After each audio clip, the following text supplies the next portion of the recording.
Where to apply for PCO accreditation.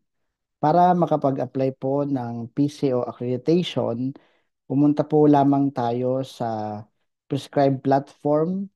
Ito po ang pco.emb.gov.ph.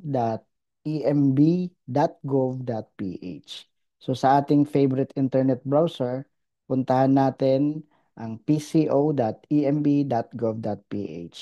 At dito po makikita ninyo itong platform na PCO-Environmental Management Bureau or Pollution Control Officers Environmental Management Bureau. So pagka dating natin dito po sa website, gumawa po tayo dito ng ating online account. So click po natin ang sign up at gumawa po tayo ng ating account. Lagay natin ang ating personal email, active email. For example, 11234 at gmail.com. Ito po yung inyong active email at saka ang iyong password. Kayo lang po ang nakakaalam niyan. And of course, tick I agree to the terms and conditions and then push this button register. After nyo pong ma-push itong button, magkakaroon po kayo ng message or may notification po ang system sa inyo, ipapadala po sa inyong email. So puntahan nyo po ang inyong email ngayon at buksan nyo po ang inyong inbox, makikita nyo yung notification. Kailangan nyo pong i-click kung ano man po ang pinapaklik doon sa atin para ma-activate lamang po ang inyong account. So kapag po na-click nyo na yung inyong or na-activate nyo na ang inyong account, after nyo maklik yung pong message sa inyo ng system, pwede na po kayong pumasok sa web page na ito para sa pag-secure, pag-apply ng PCO accreditation.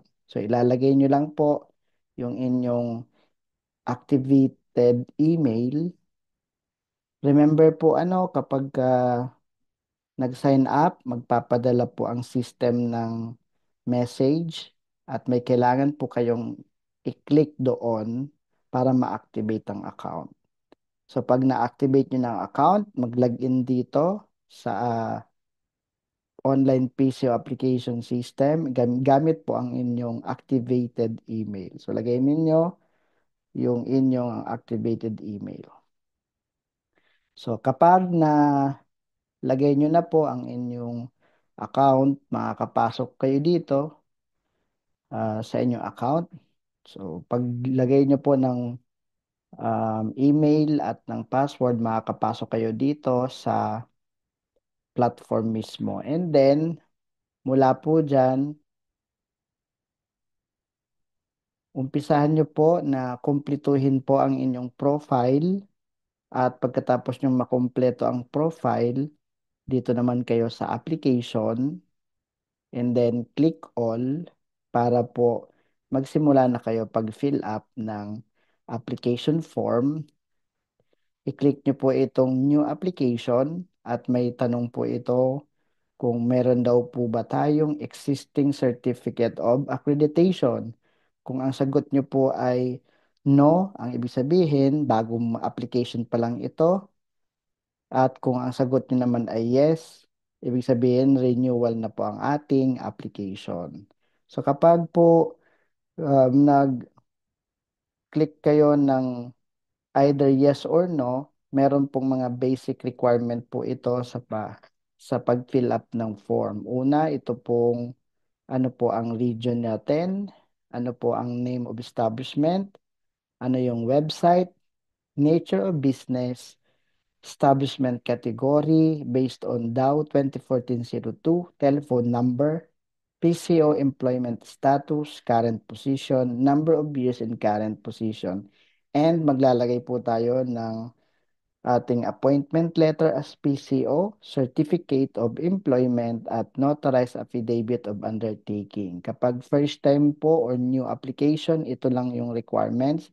Pero pag renewal na po, ilalagay nyo po dito pang-apat na document na i-upload yung pong previously issued certificate of accreditation. So after nyo pong ma-fill upan ito at ma-upload yung requirements, you can now click this button, Submit Application. So yan po ang paraan kung paano makapag-apply ng PCO accreditation, saan mag-a-apply ng accreditation.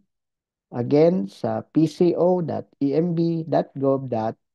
Salamat po at kung kayo po ay gusto pang matuto sa iba pang environmental compliance, sa atin pong mga requirements sa DENR, EMB, please subscribe to this channel, please share this video, please like this video, and you are encouraged to ask question below. Salamat po at mabuhay tayong lahat. God bless us all.